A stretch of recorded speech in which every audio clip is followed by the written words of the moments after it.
Welcome to TWT Talks with Tito. This is Tito Madrano back for another episode, back in your live. So today we're gonna talk about post Night of Champions, WWE post Night of Champions, post UFC 317. And yeah, let's dive right into it. Kicking off the first match for the King of the Ring men's King of the Ring final, the American Nightmare Cody Rhodes versus the Viper Randy Orton. This match right here, it was solid. It was okay. This was actually the 12th time I think they faced each other. It was the 11th time I think they faced each other. Obviously, Randy had a 7-3 record over Cody. So yeah, this was the finals for the men's King of the Ring tournament. The winner was gonna face, the champion of the winner was going to face the winner of John Cena and CM Punk, which we're going to talk about later on this episode. Like I said, this match was solid. It was good. There was a lot of... It was just solid. It wasn't, bad, but it was I mean, there was a lot of spots in this match that were okay. I did notice that Randy was kind of touching his back, he had some issues with his back. Hopefully it's nothing serious. But what I did realize in this match is that the possibilities of Randy Orton being a heel are knocking on the door soon.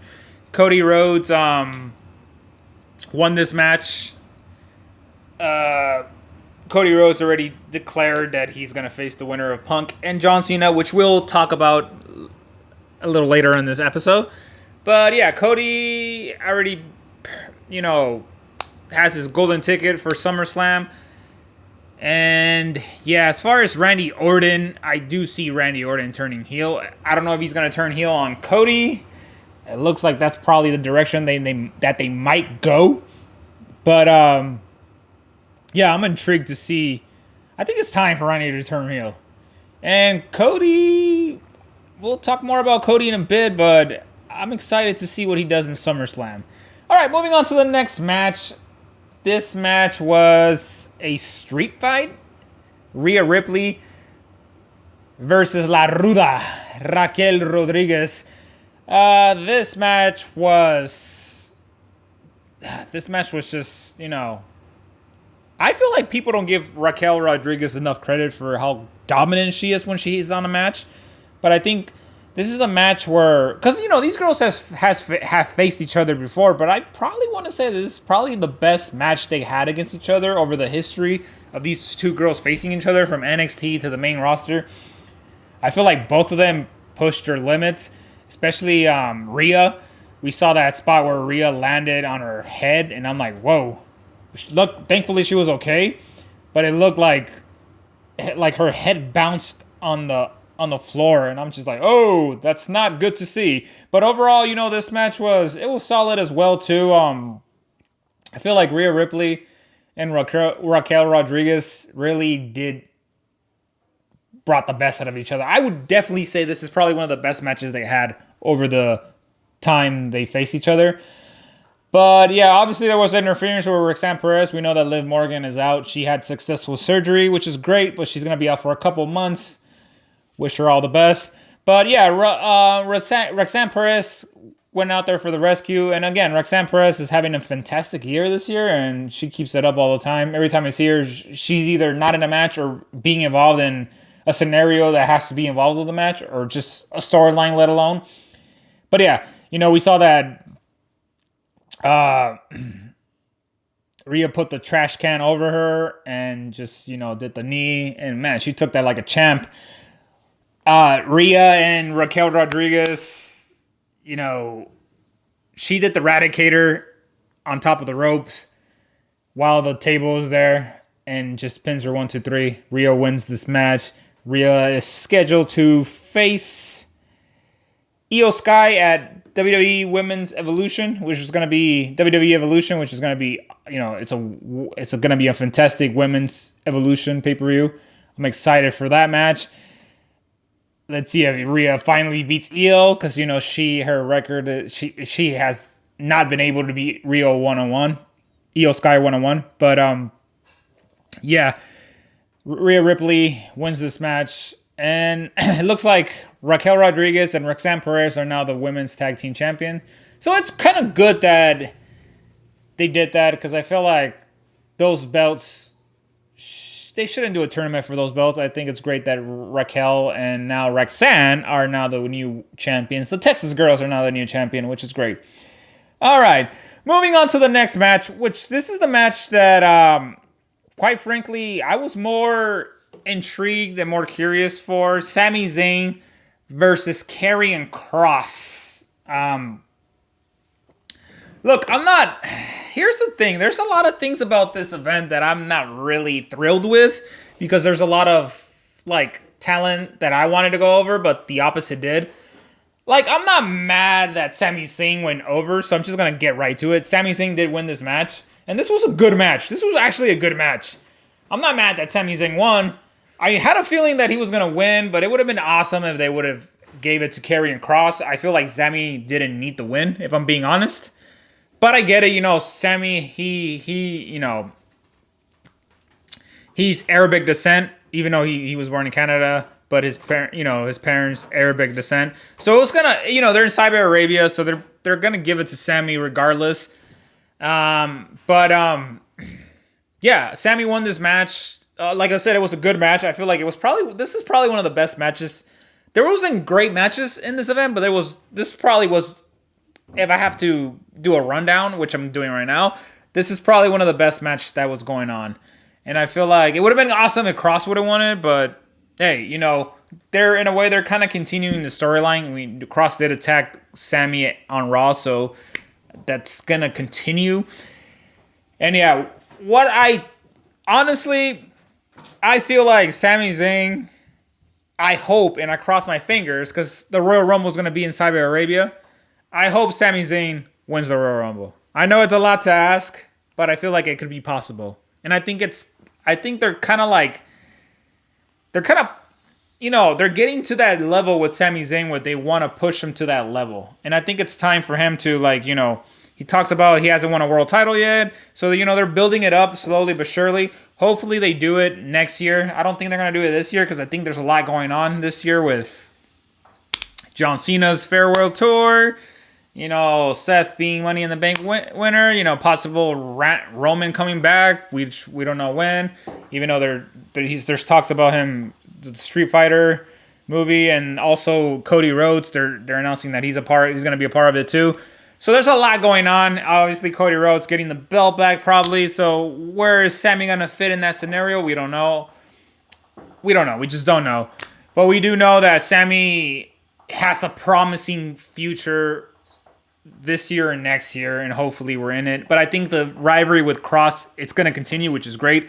Hopefully the next time they face each other is SummerSlam and Kross does go over, because I feel like Kross needs to go over eventually, and finally Kross can be in a position where he can probably face someone for the IC title or the mid-card belt US. Well, he's in Raw, so hopefully he gets that rub soon, because I think Kross, you know, he's very good. He's so good, and he needs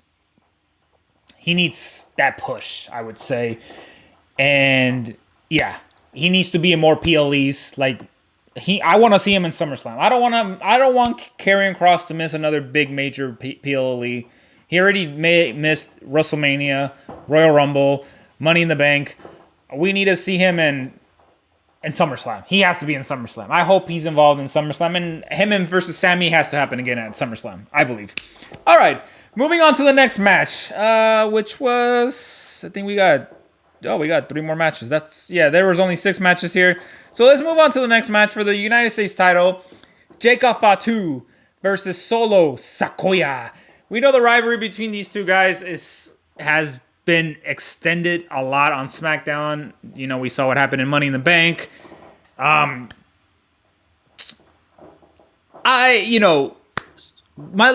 take on this match, Solo Sikoa won the United States title. Obviously, he won by, with a little help of the Bloodline. I guess they're still called the Bloodline. They're the new Bloodline.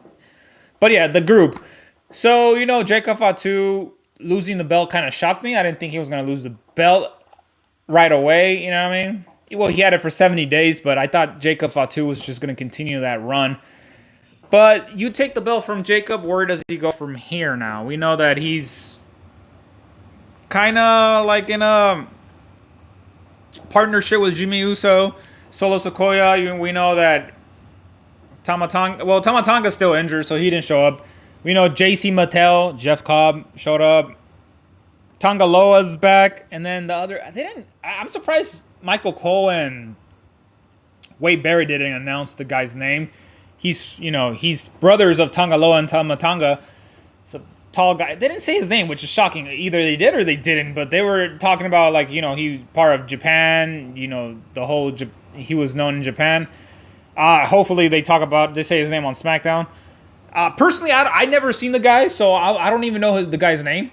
But he is brothers of Tangaloa and Tamatanga. And now he joins Solo Sikoa's group, or the New Bloodline, if you want to still call him that. And yeah, so wonder where that's going to shift. Because, we know that it's 4. Well, technically it's 5, but Tamatonga's still injured. So there's 4 of them right now. And, Jacob Fatu is no longer part of that group. And he is kind of like teaming up with Jimmy Uso in a way. They're like I wouldn't say they're a team yet, but they're kind of like being allies, if you tell me. Solo Sikoa winning the belt is great. I feel like he needed to win that belt. So Solo Sikoa being the United States champion, I think it's good for him. It's good for him because finally, and a lot of people are saying, he should have won it before Jacob Fatu did, but I feel like Jacob Fatu had more momentum than Solo Sikoa did. So now that Solo Sikoa is now the United States champion, I think the momentum's back to his court. Not that he ever lost it, but Jacob Fatu was just like a guy that needed to split from the New Bloodline gimmick stuff. What's next for Jacob Fatu? I just hope he's involved in a storyline that doesn't involve Solo Sikoa. Put him with, I don't know, man, I don't know what. I mean, maybe even put him and Jimmy Uso as a tag team. I mean, I feel like Jimmy Uso also deserves a single run. He deserves to be United States champion, but I feel like just so that you can keep them busy, put them involved in a tag team. And yes, I know Jimmy Uso's been involved in tag teams with his brother Jay, but I feel like Jacob Fatu, you take the belt from him, what else are you going to do with him? You might as well put him in the tag team division just for now until you do something bigger with him. Because I feel like Jacob Fatu, there's a lot of things you can do with him as far as, booking goes. But, yeah, I mean, I honestly thought the title run was going to last a little longer. Maybe 30 more days so he can hit that 100 days, but it didn't. And Solo Sikoa, just make him a fighting champion. I feel like Solo Sikoa, he also missed WrestleMania. And, yeah, just make him a fighting champion. I don't know. It's just, there's like a triangle going on. Solo Sikoa, Jimmy Uso, and Jacob Fatu. At this point, might as well make a triple threat match. Jimmy Uso versus Solo Sikoa versus Jacob Fatu, the Fatu Dynasty. Just have that match on SummerSlam. Triple H, if you're listening to this, just have that match. Book it. Book it, book it, book it, book it. All right. Moving on to the next match. This was for the women's Queen of the Ring, match. The final. Jade Cargill, The Storm is Coming versus Asuka, who is back from injury after 13 months layoff. Crazy. She was gone for 13 months. And Asuka. Okay, here's my take on this match. I'm not gonna get too much into it. The match was okay. It was okay. I feel like I just don't like. By the way, I did like Jade Cargill's outfit. She came out with the Storm outfit with the X-Men character, which was pretty cool. Asuka pretty much dominated the majority of this match. She had control of this match. She had probably like 70-80% of control of this match. Jade Cargill, I had a feeling they were gonna give it to Jade Cargill. I don't think Jay needed it. I think Asuka needed it because I feel like Asuka came back from injury. They could have done Asuka versus Io Sky at SummerSlam. We don't even know if we're going to get Asuka. We don't even know if Io's going to be champion by SummerSlam because she does have a match with Rhea Ripley. But I feel like I feel like Asuka needed to win this match. She needed to win this match. It made more sense. Because if you think about it, Jade Cargill is going to face Tiffany Stratton now at SummerSlam. If Jade Cargill wins, which I'm thinking that's what they're going to lean to, Naomi's going to cash in on her. And they're going to book that rivalry even longer. I think that's what they're going to do. I'm just jumping ahead of myself. I could be wrong. But I feel like Tiffany Stratton is probably going to lose the belt at SummerSlam to Jade Cargill. Does it make sense? Probably not. But it's just they're going to put the belt on Jade Cargill to possibly have her lose to Naomi when she cashes it in. And I feel like that's the direction that they're going to lean. As far as Asuka and Io, that would have been awesome. You can make one of them. You can make Asuka a heel, or even Io. But I think Asuka is a better heel than Io Sky is. And you build a first ever, Japanese women championship match at SummerSlam. I don't think that's ever been done in the history of the event of SummerSlam. So that would have been awesome. But yeah, other than that, I feel like they could have gone that direction, if I'm being honest. But again, I kind of know what's gonna. I kind of imagine what's gonna happen with the Jade Cargill and Tiffany Stratton match. If Tiffany wins, man, would be awesome. But I mean, there's also the possibility of Naomi cashing in. That plan B, C, D, E is always there. Because, I mean, I feel like it's just a matter of time where Naomi cashes it in. And I think she's going to do it in a big PLE. And it's probably going to be SummerSlam. All right. Moving on to the last match for the Undisputed WWE Championship match. The greatest of all time. John Cena versus the best in the world. CM Punk. A rivalry that was talked about in 2011, 2012. Arguably one of the biggest rivalries in the history of WWE. If you could ask me, this is the rivalry that saved the company, WWE. And I'm not talking about saving the company from going bankrupt or going downhill. I'm talking about saving the company from being more interesting and more intrigued. That's what I'm talking about. This match, it was good. It wasn't like the best CM Punk versus John Cena match. It wasn't a 2011 or 2012 match. Because I feel like those probably were the best matches that they had. Money in the Bank 2011 is arguably the best match that John Cena and CM Punk had at the Rosemont Allstate Arena. But no, this match was good. It was okay. But here's the thing, though. What do I like about this match? I'll tell you what I like about this match. The ending. The ending is what I like about this match. But before we get into the ending, let's talk about how this match unfolded. Because there was a lot of, I'm going to counter your counter, I feel like both of these guys know each other very well. And the fact that CM Punk hasn't been was away from WWE for almost 10 years. And John Cena hasn't been a full-timer for a few years now. The chemistry's still there between both of these guys. And I feel like they kind of remind us of how good they were in 2011 and 2012, how good the rivalry was.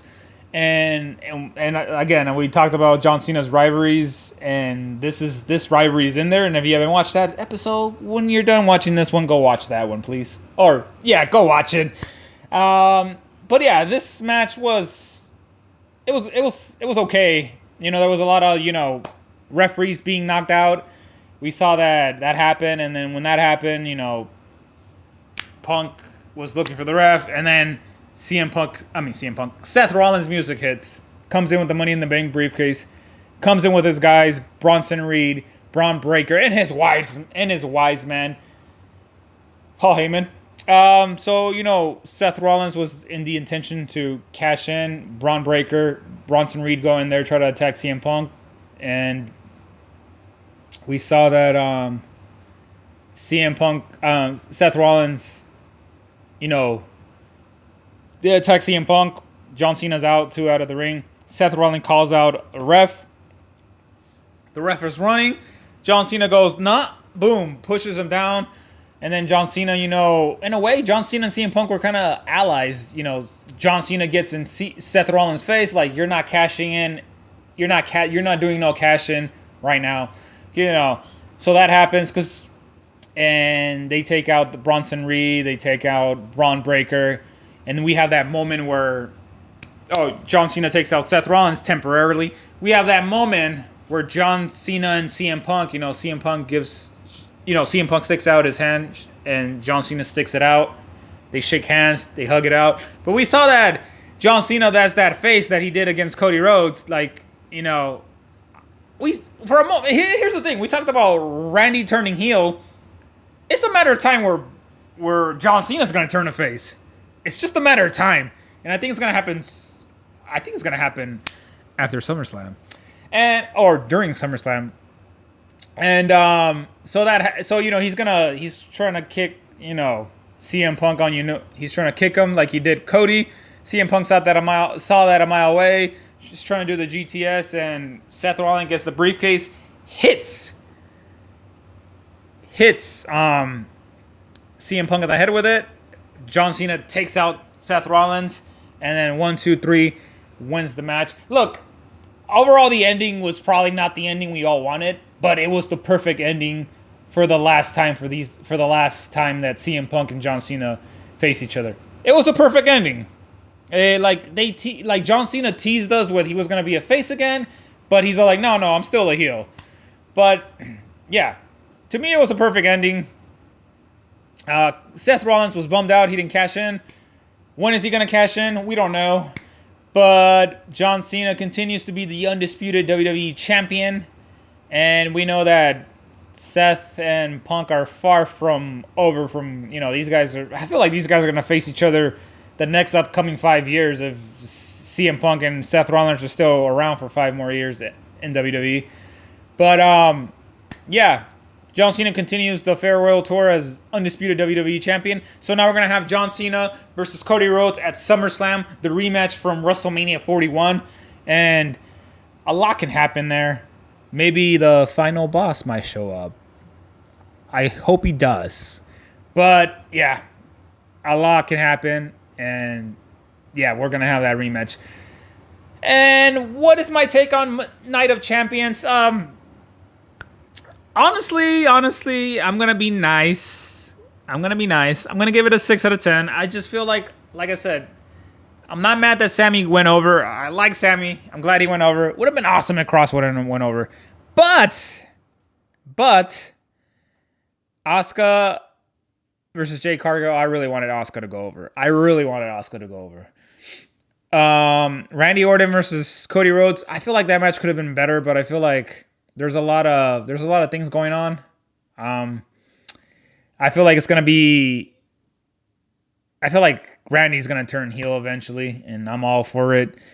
And yeah, I don't know. I feel like Cody's gonna win that belt back, and I think John Cena's gonna turn face. Yeah. As far as you guys already know how I feel about the Jacob Fatu and Solo Sikoa scenario. If they're gonna do that again, have Jimmy Uso be involved in a triple threat match. But yeah. All right, that covers Night of Champions. Let's talk about another exciting event. Well, this one was exciting, but I'm only gonna talk about 3 fights. UFC 317. Very good fight card. I mean, it was good. Good fight card. The main card was probably the best thing. Let's talk about Brandon Royval versus Joshua Van. That fight was insane. It was crazy. Joshua Van, he fought not too long ago at UFC 316. Jumped out another pay-per-view. This time he was in the main card, facing number 1 contender. Number 1 ranked flyweight, Brandon Royval. Brandon Royval, fought for the belt, lost to Alexander Pantoja, who we're going to talk about in a bit. This fight was just awesome. This fight is the best fight in the flyweight division. And this wasn't even a championship fight. This is arguably the best fight. Josh Van, great first round. Went in there trying to look for that finish. He was ranked number 12, beat number 1.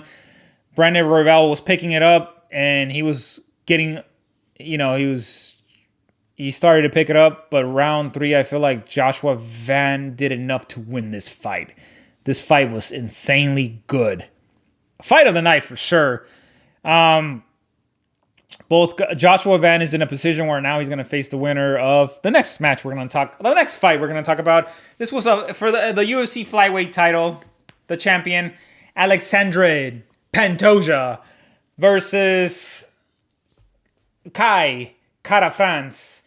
This fight, Alexander Pantoja, he is operating in a different level. This guy, he beat Kai Kara-France in the Ultimate Fighter. Obviously, they don't count that fight because it was the Ultimate Fighter. I think they only count the semifinal and the final fight. And obviously, when they do the whole event of the Ultimate Fighter, they count the records. But when it's the first fight, I think, the first 2 fights of the Ultimate Fighter, it doesn't go against the record of the fighters. So that fight did not count. But obviously, we know that he beat Kai Kara-France twice. Kai Kara-France had some good success in this fight, but Alexander Pantoja, he's been there, done that. He was doing this the whole time, looking for his 4th title defense, and he got it. Submitted Kai Kara-France in the 4th round, and yeah, I mean, the guy's just submitting himself to be one of the best flyweights of all time. He's gonna fight Joshua Van. This is gonna be Joshua Van's biggest fight. Alexander Pantoja is the pinnacle. He is the pinnacle of the flyweight division right now. Guy has beaten Brandon Royval, Brandon Moreno, Kai Kara-France, Steve Sergey. Alexander Pantoja, he's good. Hasn't been knocked out or submitted in over 30 fights. So that tells you how good he is. Josh Van, I think he's good as well, and I think he deserves his title shot. He beat Brandon Royval, but there was a lot of mistakes that he did, and those mistakes, if he does it with Alexander Pantoja, it's not going to be good for him. So I'm pretty sure his coaches are gonna do a lot of, they're gonna watch a lot of fights of Pantoja. They're gonna watch a lot of, and they're gonna, pretty much talk a lot about this fight. But there's a lot of mistakes he did against Brandon Royval that could have cost him the fight. And he doesn't want to do that with Alexander Pantoja. He just doesn't want to do that. Alexander Pantoja talked about that he doesn't like the pound-for-pound rankings. He doesn't like it, but I mean, Pantoja, to me, he is top 5 when it comes to pound-for-pound. I feel like he keeps winning. He's going to be top 3 by the end of this year. So, Pantoja, he has to just keep winning and go from there. But I'm just not going to put Pantoja over Merab Islam and Ilia Topuria, which now we're going to talk about the main event. Yeah, but Alexander Pantoja, Josh Van is going to be a good fight. Moving on to the main event. This was for the vacate UFC lightweight title. The former UFC featherweight champion, El Matador, Ilia Topuria versus former UFC lightweight champion, Charles do Bronx Oliveira. Wow. What can I say about this fight is this. Ilia Topuria is a different. He's different. He's just different. He's something special. I said it in previous episodes. Ilia Topuria is just different. He's a one-of-a-kind talent. But let's get to this fight, because this fight, Ilia Topuria talked about how he was gonna knock out Charles Oliveira, and these guys were very cordial to each other. They were very respectful. They saw each other at the sauna. They talked about a lot of respect between both of these guys. They talked about each other's family. They talked about how their families, how both guys are fathers of 2. It was great to see. But obviously, it's great to see that. But once that cage closes and locks, these guys are there to finish each other. Oliveira, it sucks to see Oliveira lose the way he lost. I feel like he made the mistakes. He got comfortable with, I've been in this situation before where I fought guys that hit hard, but Charles hasn't seen this kind of power. I mean, yes, he has fought Poirier, Gaethje, Cowboy Cerrone, Paul Fender. You know, just I'm naming just guys that not knockout artists.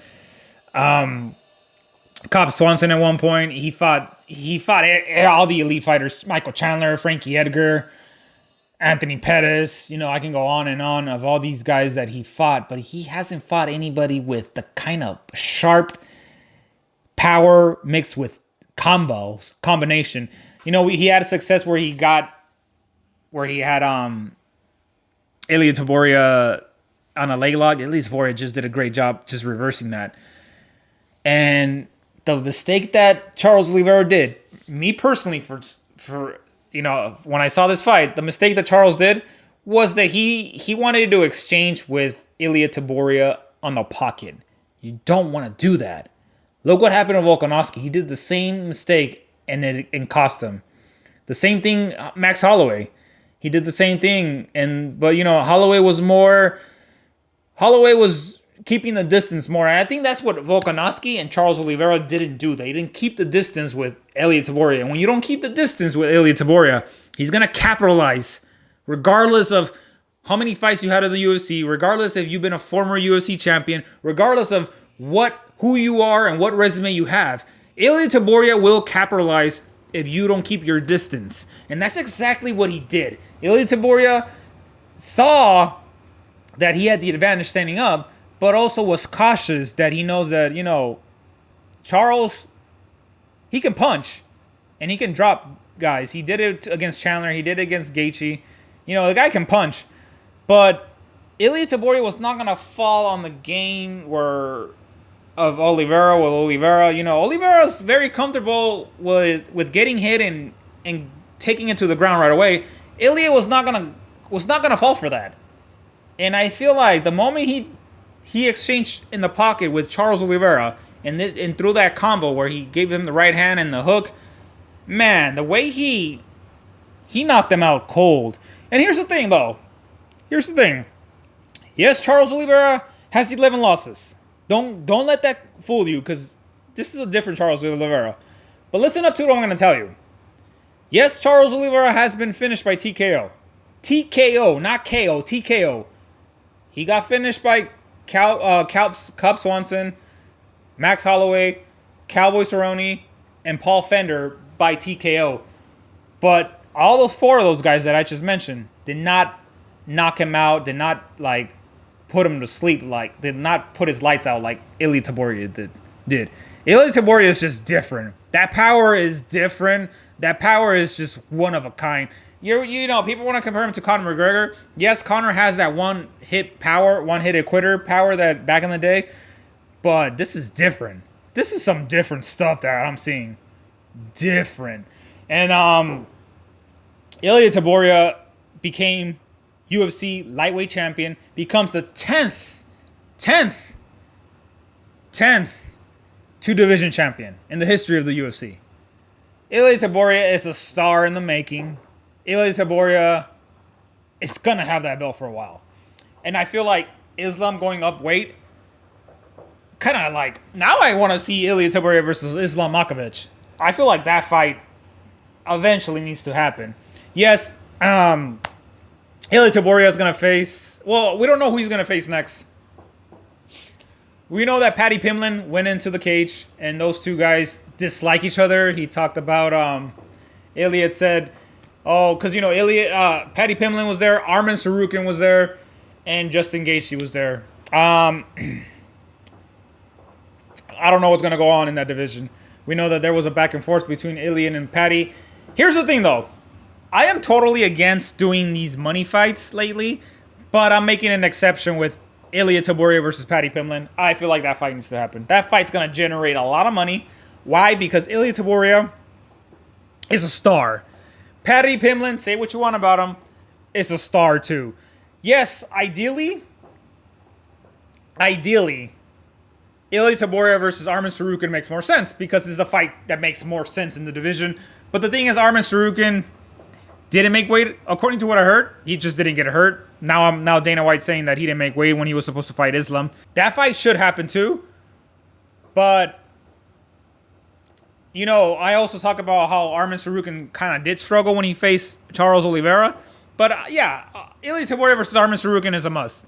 Ilia Topuria versus Paddy Pimblett is a must.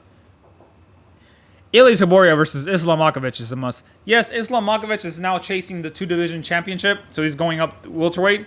He's trying to be the 11th guy to win 2-division titles. But I'll tell you one thing. If Islam doesn't win the welterweight title, he needs to go back down and face Ilia Topuria. That's what I think that should happen. Ilia Topuria, I'm excited to see what happens for him next. Charles Oliveira, this is a tough loss. It sucks. It sucks to see Charles lose the way he lost. I know he's going to come back better. Charles just needs to, just lay low for a bit and enjoy his time with his family. Ilia Topuria, yeah, man. El Matador. It's great. Great. This guy's chasing greatness. And I can't wait till they go to Spain, to El Santiago Bernabéu, where Real Madrid plays. Because, man, that guy will... Ilia Topuria will sell that arena. Because he's a star. That's my take on UFC, post-UFC 317. What do you guys thought of that fight? I'm excited to see what happens in these next upcoming months. There's rumors that Dricus Du Plessis did kind of link. They saying that Paddy Pimblett was going to face Justin Gaethje at UFC 319 in Chicago. I don't know if that's true. I don't think it's true, honestly. If it is, I hope it is, because that would be a good fight. But again, I do want to see Paddy versus Ilia. I want to see that fight. I just want to see Ilia versus Paddy before anything. But if it happens, it happens. If it doesn't happen right away, then it doesn't happen right away. But yeah. All right, guys. Thank you guys so much for tuning in to today's episode. This is TWT Talks with Tito. This is Tito Madrano. And I'll see you guys in the next episode. Stay tuned, because we're going to drop episodes every week. And if we don't drop them every week, we eventually drop them. And also, subscribe to YouTube. Subscribe to Spotify. Follow us on Instagram. What are you waiting for? I know you want to. I know deep down you want to. So what are you waiting for? What's stopping you? I'm not stopping you. You're stopping yourself. So get to it. With that being said, guys, thank you guys so much for tuning in to today's episode. I'll see you guys in the next one. Goodbye. Adios. Bye-bye.